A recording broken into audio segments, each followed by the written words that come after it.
For the record, Mr. Speaker, the gangs that we are dealing with are not just the ones with a single number for a name, 6, 7, 8, whatever. Nor are they confined to a particular class or location in Trinidad and Tobago. There are also gangs who describe themselves in terms of percentages. For example, the 1%. A useful place to start is the Anti-Gang Act. A gang is defined in that act as a combination of two or more persons,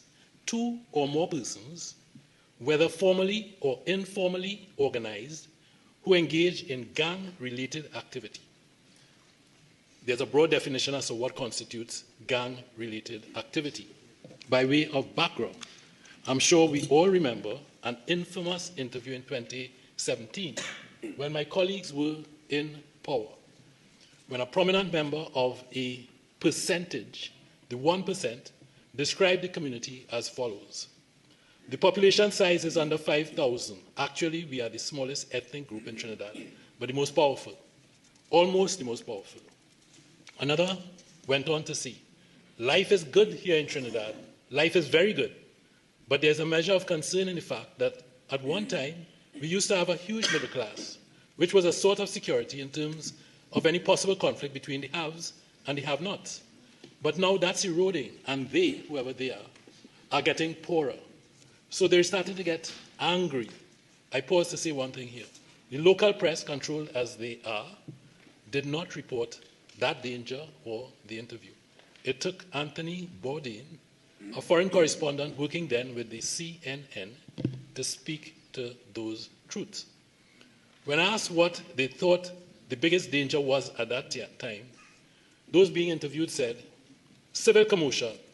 We have a crime problem related to gangs, gang warfare.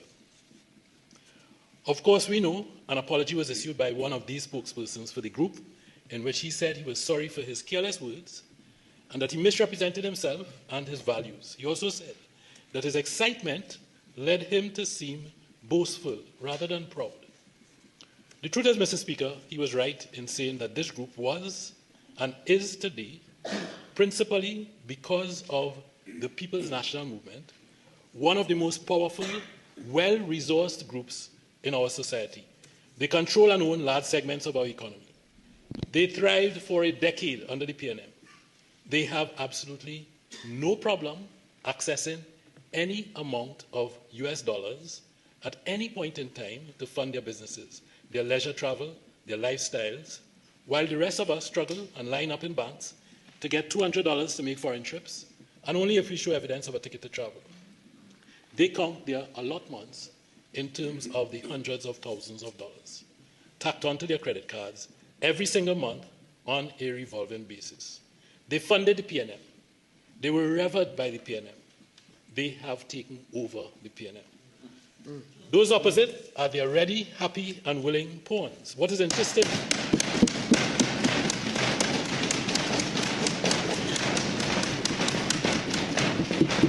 What is interesting, Mr. Speaker? Mr. Speaker, 48-6, please. That is so plainly and obviously wrong. Overruled. I'm going to tell you that I've been around this place a long time. I know the tricks.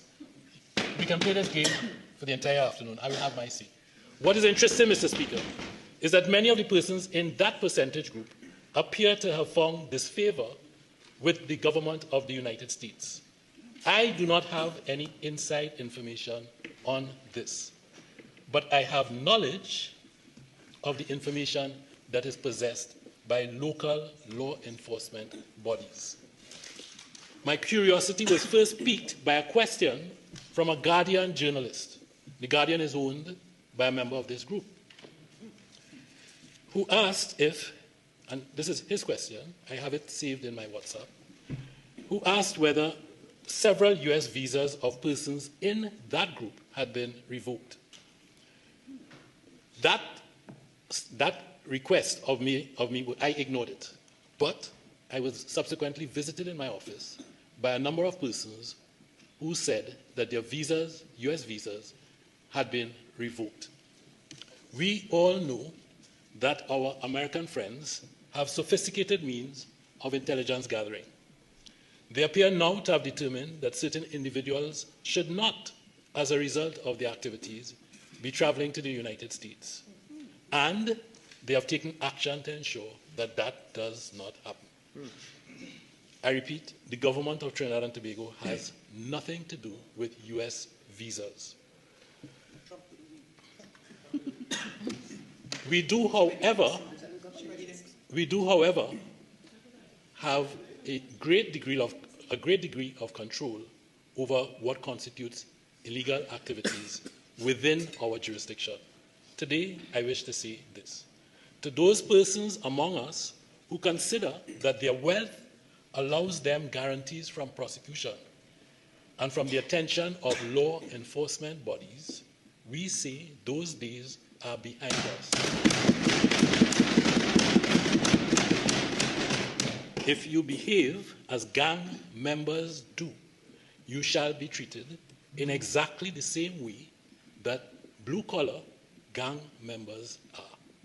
If your designation happens to be within the 1%, it happens to be 6, 7, or 8, tetron awaits.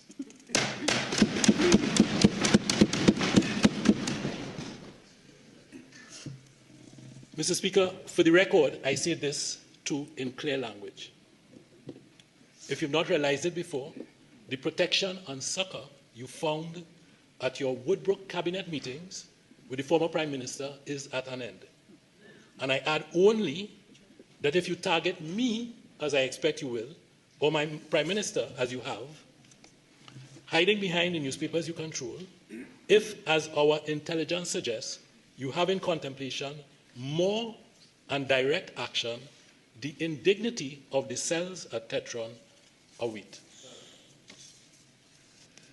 For the moment, I leave aside discussion on state leases and the extraordinary steps taken, ending with the night of the general election, to secure valuable state lands. This matter is now before the Commissioner of